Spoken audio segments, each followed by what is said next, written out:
Vamos a ver hoy día el tema de análisis vectorial. Es uno de los temas un poco más amplios del curso de física. Vamos a ir avanzando. La idea es que lo hagamos lo más corto posible, pero sobre todo que esté completo, que estén todos los puntos y todos los conceptos necesarios para poder dominar este tema. Vamos a ver análisis vectorial. Para esto vamos a analizar primero qué cosa es un vector. Un vector es una representación matemática para nosotros, ¿okay? Que va a presentar cierta orientación. Y nosotros de manera geométrica un vector lo determinamos mediante una flecha, como por ejemplo esta de acá. Esa es un vector representada gráficamente para nosotros. Un vector también puede ser representada matemáticamente. Eso lo vamos a ir viendo, ¿ok? Entonces tenemos un vector, esto grábenselo. Sobre cada vector siempre existe una línea de acción. El vector está superpuesto en la línea de acción, ¿ok? La línea de acción contiene al vector. La línea de acción es muy importante porque la línea de acción nos va a permitir trasladar nosotros al vector, porque sobre la línea de acción de un vector tú puedes trasladarlo y no pasa nada, sigue siendo el mismo. Pero este vector también tiene ciertas características, como por ejemplo, está siempre representado mediante un eje de coordenadas, un vector. Porque depende del eje de coordenadas, ¿para qué? Para nosotros poder calcular el tamaño del vector. Por eso está siempre respecto a un eje de coordenadas. A los vectores generalmente se representan por letras mayúsculas. Con esto no estoy diciendo que tú no puedes representar un vector con letras minúsculas. Sí lo puedes hacer. Pero lo que sí siempre para representar un vector es que va a tener esa flechita encima de la letra. Esta de acá. Así sea mayúscula o minúscula, con esa flechita yo voy a poder decir que eso es un vector. Estas son las partes que contiene un vector. Les comentaba sobre el tamaño del vector. A eso se le llama módulo. Ese es el módulo del vector cuando te piden, ¿ok? El tamaño, cuánto mide. Y el sentido es hacia dónde el vector está dirigido. También el sentido puede ser el ángulo que forma la línea de acción con el eje X, como se está viendo ahí, ese ángulo teta, también pues el sentido del vector, porque te da una cierta dirección al vector. El vector tiene un origen y tiene un final, o tiene una cola o tiene una cabeza. La cabeza es la parte de la flecha y la cola es de donde empieza. El vector tiene que estar representado con una flechita encima de la letra. Cuando tú pones eso se llama un vector. Pero te decía, ¿no? ¿Pero qué pasa si no pongo la flecha? Entonces tú te estás refiriendo a lo segundo. Como puedes observar ahí, te estás refiriendo al caso del módulo. Eso es el módulo, cuando tú lo representas sin la flecha. Pero también puedes representar el módulo cuando pones la flecha, pero como valor absoluto, ¿no? La dirección de un vector está indicada por el ángulo, si bien es cierto. Y este ángulo, porque me representa una cierta dirección respecto a un eje de referencia, que en este caso pusimos X, entonces eso me representa la dirección. Vamos a ver una pequeña aplicación respecto a esto, donde dice, ¿no? Determine el módulo y la dirección del vector. Como siempre digo, inténtenlo ustedes. Si no pueden, entonces ven la solución, ¿ok? Pero siempre intenten, traten de hacerlo. Profesor, pero me salió mal, no me salió igual. Perfecto, es correcto eso, está muy bien. Porque la próxima vez ya no te confundes. Confúndete aquí, ahora. Vamos a ver la aplicación. La aplicación de lo que es la primera parte del tema de vectores. Por ejemplo, me pide acá determinar el módulo y la dirección de este vector. Además, mira lo que me está dando. Me dice que el cuadrado, cada uno mide una unidad, cada lado. Tú recordarás qué cosa era la magnitud de un vector. Era el tamaño, ¿cierto? O sea, cuánto medía este pedazo. ¿Cuál es el tamaño de este pedazo? ¿Cuánto mide? Eso viene a ser la magnitud del vector. Mira, tú puedes formar acá un triángulo. ¿Sí o no? Mira, acá tienes 1, 2, 3, 4. Tienes 4 para acá y para acá tienes ¿cuánto? 1, 2, 3. Tienes 3 para acá. Para calcular ese pedazo con el otro, ¿no? Yo puedo decir entonces, profesor, esto de acá, entonces 1, 2, 3, 4. Entonces todo este pedazo va a ser como si fuera una línea, voy a decir yo entonces, ¿no? Como si fuera una línea. Y esto va a medir 3 unidades. Este otro pedazo, 1, 2, 3, va a medir 3 unidades. Bueno, acá es 4, pues, ¿no? Entonces, te das cuenta que estos lados se está formando un triángulo rectángulo. Profesor, pero ¿para qué formo yo un triángulo? Para calcular este pedazo de acá, la magnitud de este vector, el tamaño, que puedo calcularlo con un triángulo rectángulo. Acá tengo 4 y acá tengo 3. Con eso puedo relacionar y calcular esta distancia, que va a coincidir con la magnitud de este vector. ¿Cómo vas a calcular esa distancia? Profe, es cateto, cateto, hipotenusa, por trigonometría. Que la hipotenusa al cuadrado era igual aquí al cateto opuesto al cuadrado más el cateto adyacente al cuadrado. El cateto viene a ser este y este de acá. La hipotenusa viene a ser todo ello. Entonces vamos a poner h. Un Pitágoras, barra más conocido como Pitágoras. Entonces acá sería 4 al cuadrado más 3 al cuadrado. Y a esto raíz. ¿Cuánto sale? 5. Es más, este triángulo es conocido. Es un triángulo notable que tú deberías de conocerlo, ¿no? Este ángulo vale 37 y este otro ángulo vale 53 y suma 180. Es conocido. Entonces, por lo tanto, vale 5 unidades. Entonces, ahora que el módulo del vector B, representado por 2 como valor absoluto, es igual, o también puede representarlo simplemente B, ¿no? Es igual a 5 unidades. Entonces, el módulo del vector es igual a 5 unidades. ¿Qué cosa más te pide? Me pide también la dirección del vector. Entonces, si te pide la dirección del vector, lo que tú vas a hacer acá es lo siguiente. Vas a trazar un eje de coordenadas de referencia en este punto. Acá va a ir un X y acá voy a poner que va un Y. Entonces, te preguntan cuál es la dirección del vector. Tú no vas a decir, pues allá, ese de ahí es la dirección hacia allá. No, tienes que expresarlo como el ángulo que recorre desde mi punto de referencia hacia este lado. Pero si este lado es 37, ¿cuánto valdría la dirección de ese vector? Sería 180 menos 37 grados. Esa sería la dirección del vector. ¿Cuánto sería eso, profesor? Profesor, sería 143 grados. Ya tienes el módulo del vector, que esta es una primera respuesta, y tienes la dirección del vector, y esta es una segunda respuesta. Entonces ya tienes el problema solucionado. ¿Te das cuenta? ¿Qué es lo que tenemos que llevarnos de esa aplicación? Recordar que la magnitud de un vector es el tamaño. Por eso es que he buscado un triángulo rectángulo que cierre el vector, para que esa magnitud o ese tamaño del vector coincida con la hipotenusa de mi triángulo. Y como yo sí puedo calcular por Pitágoras la hipotenusa de mi triángulo, entonces puedo saber que coincide con la magnitud de ese vector. Vamos a ver las propiedades que tienen un vector. Todo vector, como te decía, puede ser trasladado en su misma línea de acción. Pero no solo eso, también puede ser trasladado paralelo a la línea de acción. Es decir, que mantenga el mismo ángulo que forma la línea de acción con el eje de referencia. Si mantienen el mismo ángulo y tú trasladas de manera paralela también al vector, no pasa nada, ¿ok? Como también puede trasladarlo a lo largo de toda la línea de acción, ¿no? Como si fuera el camino la línea de acción, pero también paralela a esta. Como podemos ver acá, por ejemplo, mira, acá tenemos un hexágono regular. Este vector A, por ejemplo, lo voy a trasladar. ¿A dónde? Mira, ve.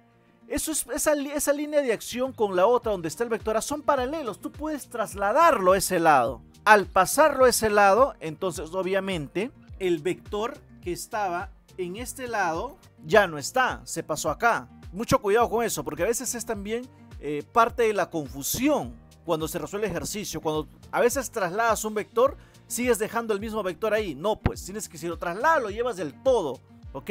O puedes trasladarlo, mira, ve, sobre su misma línea de acción en la parte de arriba. Otra propiedad importante, cuando dos vectores son iguales, estos van a ser iguales si y solo si su módulo y su dirección son iguales. En otros casos no, pero si solamente su dirección es igual, no, porque puede tener diferentes tamaños. Entonces, el módulo, uno es más chico y el otro es más grande. Entonces, no son iguales. Por ejemplo, mira, ve, tengo 3 vectores ahí. El vector A y B son colineales. ¿Qué quiere decir? Que están sobre la misma línea de acción. Colineales.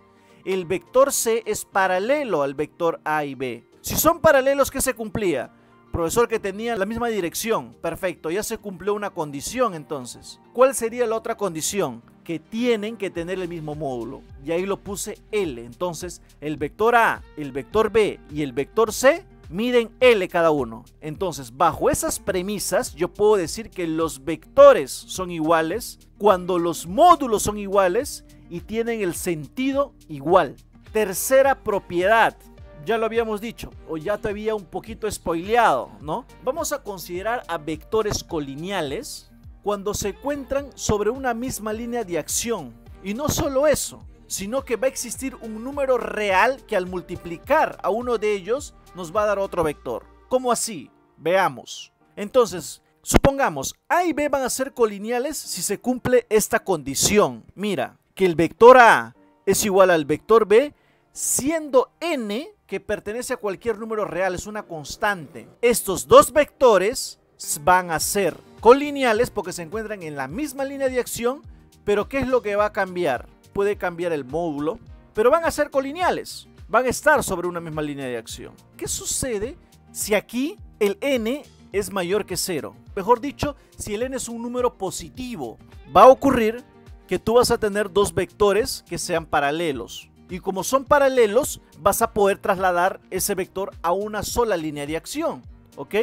¿Qué sucede ahora si el n es negativo? Si el n es negativo, ¿qué crees que va a pasar? Intuición, pensamiento crítico.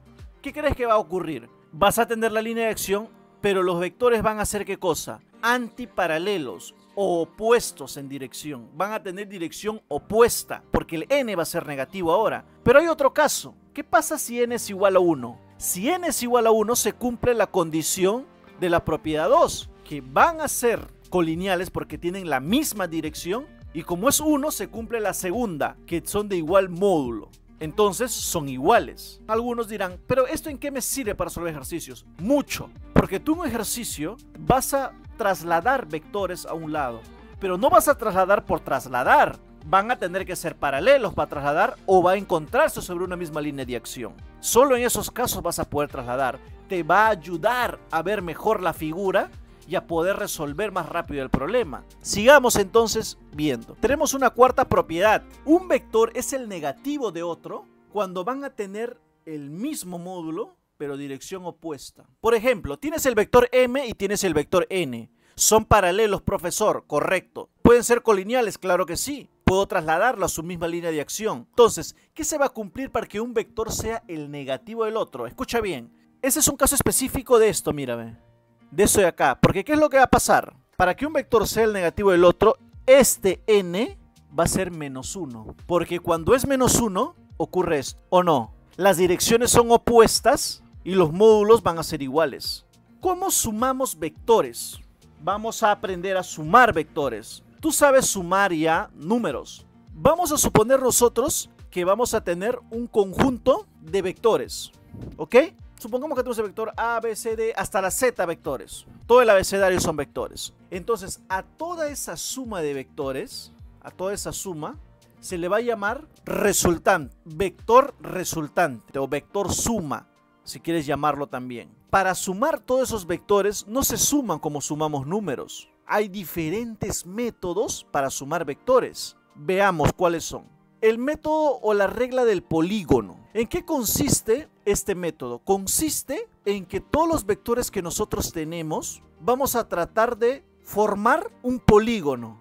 Por ejemplo, tenemos esos vectores A, B, C y D. Entonces la regla del polígono lo que me dice es tratar de formar estos vectores en un polígono, en una figura geométrica. Vamos a tener el vector A y vamos a poner el subsiguiente, el vector B, como le sigue, con su misma dirección y su mismo módulo, ¿ok? Estamos trasladando, recuerda lo que hemos hablado. Ahora el C, ahí está la C, trasladamos. Estamos formando, ¿te das cuenta? Estamos formando un polígono. Muy bien, entonces ya tenemos los 4 vectores que hemos tratado de cerrar un polígono, pero no se cierra el polígono. Es que falta ahora el vector suma, es el que va a cerrar nuestra figura geométrica. Ahí está. Ese es nuestro vector suma o vector resultante. Puedes ver ahí que la resultante tiene una dirección también específica. La resultante está dirigida desde el donde inicia hasta donde termina. O sea, a la resultante le importa solamente el punto inicial y el punto final. Y va en esa dirección. Mira la flecha en qué sentido está yendo. Desde el inicio hasta el final. Desde el origen hasta el final. Más claro, imposible. Ahí está. Entonces la resultante será la suma de todos los vectores, en este caso de los 4, de A, B, C y D. ¿Qué cosa tenemos que tener en cuenta? Por ejemplo, tenemos este polígono que está cerrado, ¿cierto? Algunos me dirán entonces, profesor, acá no puedo sumar, yo no sé cómo sumar. Este de acá tendría que estar al revés. Y el E, ahí sí cerraría del inicio hasta el final, porque esto iría en este sentido. Y este sí cerraría, el C tendría que estar al revés. Correcto. O también puede ser que el E también esté al revés. Y este sería el inicio y este sería el final. Y C sería la resultante de la suma de estos vectores. Correcto, también puede ser. Entonces hay muchas formas de poder calcular la resultante, pero cuando no tienes un polígono formado por vectores en sus lados y no tiene un sentido de giro, porque algunos van en un sentido horario, otros van en un sentido antihorario, ¿qué es lo que tú vas a hacer acá? Lo que se recomienda es que tú sumes los vectores que van en un mismo sentido, va a ser igual a los vectores que van en el otro sentido. Como se puede ver acá, los vectores A, B y D van en sentido horario en la figura, y los vectores C y D van en sentido antihorario. Entonces, sumamos los vectores que van en sentido horario, igualamos a los vectores que van en sentido antihorario. Eso tienes que tener en cuenta. Te decía que la resultante tenía una dirección específica, porque si tú lo ponías al revés, cerrabas el polígono en un solo sentido, como se observa acá. Los vectores M, N, P y Q cierran el polígono en un solo sentido. No hay otro vector que va en otro sentido. Entonces, ¿qué es lo que ocurre acá? De que la suma de todos los vectores, que en este caso es M más N más P y Q, es 0. Te voy a mostrar ahora casos aplicativos donde tú quizás tengas ejercicios para poder resolver y puedas aplicar esto de manera directa, porque ya está deducida. Entonces, mira, tengo 3 vectores, el vector A y el vector B, y M y N, y cierra un triángulo. Tengo una cebiana X que parte desde este vértice hacia este lado del triángulo. Te pide calcular X en función de A y B. Esto está relacionado de esta forma. Por eso lo llamo esto el teorema de las cruzadas. X es A cruzo a M, N cruzo a B. Entonces sumo A por N, N por B, y sumo el denominador de la suma de los dos. Entonces de esa forma tú puedes calcular el vector X en función del vector A y B. Algunos problemas te piden mucho, cuando son problemas de vectores de manera geométrico con figuras, generalmente te piden un vector en función de otros 2 vectores. Esa es, digamos, uno de los tipos de ejercicios de vectores que vas a encontrar. Bueno, este es un caso particular, ¿no? Que cuando vector Y es la mediana, parte a este lado en 2 partes iguales. Entonces, ¿qué va a pasar con M y N? Van a ser iguales, pues. Entonces, si son iguales, va a quedar ¿quién? La suma de los 2 sobre 2. Ya vimos la regla del polígono, pero la regla del polígono nos sirve mucho cuando tenemos 2 vectores a más. Pero cuando tú tienes solo 2 vectores, puedes utilizar esta regla, la regla del paralelogramo. Para esta regla lo primero que vas a hacer es esos 2 vectores que tú tienes, hacer coincidir un origen en común. ¿Cómo así? De esta forma. Entonces, cuando tú tienes un origen en común, vas a formar un paralelogramo. Mira, ve, se forma un paralelogramo.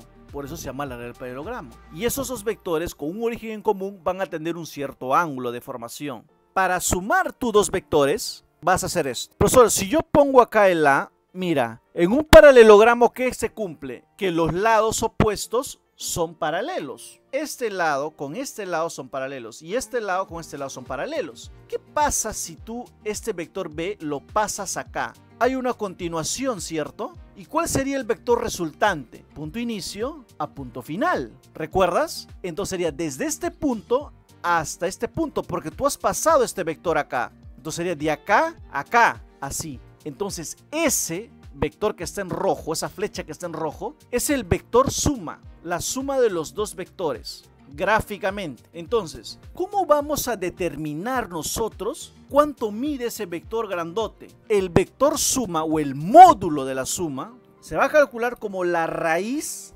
cuadrada del módulo del vector A al cuadrado más el módulo del vector B al cuadrado más 2 veces el producto de los 2 módulos de los 2 vectores por el coseno de ese ángulo. Algo importante que quiero que sepas es que cuando tú sumas 2 vectores, ¿en qué caso estos dos vectores van a tener una suma máxima? ¿O van a ser máximo al sumar esos dos vectores? ¿En qué caso? ¿Y en qué caso van a ser mínimo? ¿Sabes cuándo se va a cumplir eso? Va a tomar un mínimo valor cuando ambos vectores formen 180 grados y sean antiparalelos. Es decir, se resten porque van a ser colineales. ¿Cómo así? Ahí está. A y B sobre una misma línea de acción. Son colineales, son antiparalelos también, porque tú puedes trasladar a B en otro lado que sea paralelo a la recta. Cuando tú tienes dos vectores, o más vectores también puede ser, sobre una misma línea de acción, tú a esos vectores, a los módulos de esos vectores, tú puedes sumarlo como sumas números. Por esa razón es que en este caso, cuando tú restas de manera directa sobre una misma línea de acción, la resultante es mínima. Entonces será máximo cuando se encuentren sobre una misma línea de acción. Ahí es cuando toma su valor máximo la resultante de dos vectores, ¿correcto? Y tomará mínimo cuando se restan, porque se van a encontrar sobre una misma línea de acción. Porque si no están, por favor, si no están sobre una misma línea de acción los vectores, tú no puedes sumar los módulos de manera como si fueran números. Porque miren el caso de acá. En este caso, A y B no son colineales. Y para sumarlos, tú no estás sumando los módulos de manera directa. Mira lo que estás haciendo. Estás aplicando este proceso para calcular el módulo del vector resultante, del vector suma.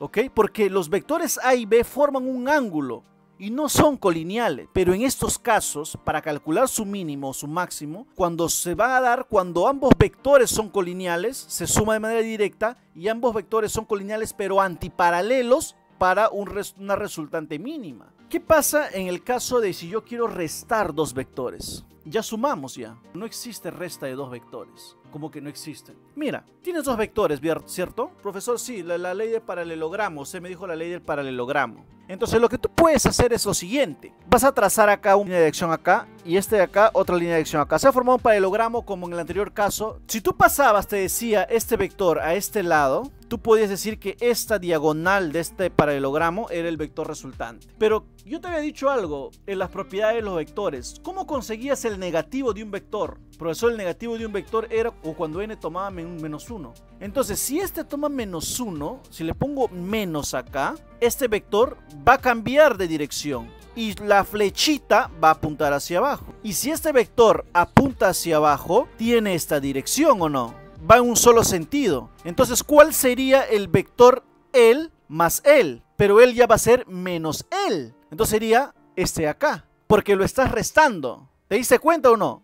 Otra vez, el negativo de un vector cuando tú le cambiabas de dirección. Esta flechita se pasaba para acá y ahora ya esto sería menos B. Y si va para acá la flechita, los vectores van en un solo sentido, en sentido antihorario, ¿o no? ¿Y cómo calculabas la resultante de los vectores? Era el inicio y el final, este rojo. Y sería L más L. Pero este ya es el negativo porque está hacia abajo. Y es esto de acá y se forma esto. Por eso es que te digo que no existe la resta de vectores. Porque tú lo que estás haciendo es sumando uno con el negativo del otro. Y se forma, parece una sustracción o una resta. O cómo calculo la magnitud de ese vector rojo.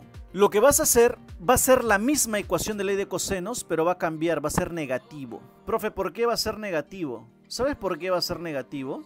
Porque el ángulo que tú le vas a poner acá es un ángulo mayor de 90 grados, se va a encontrar por acá y por lo tanto el coseno va a ser negativo. Pero tú este ángulo, cuando tú le introduces, lo vas a tomar siempre con un ángulo de menor que 90 grados, porque tú lo vas a tener de esta manera. Y este ángulo es agudo, pero ya es negativo porque estás calculando la resta, porque estás superponiendo que este vector es el negativo, es decir, acá va a estar la flecha hacia abajo y tú vas a poner el vector acá. Entonces el ángulo que va a formar va a ser toda esta vuelta, ¿me das cuenta? ¿Ok?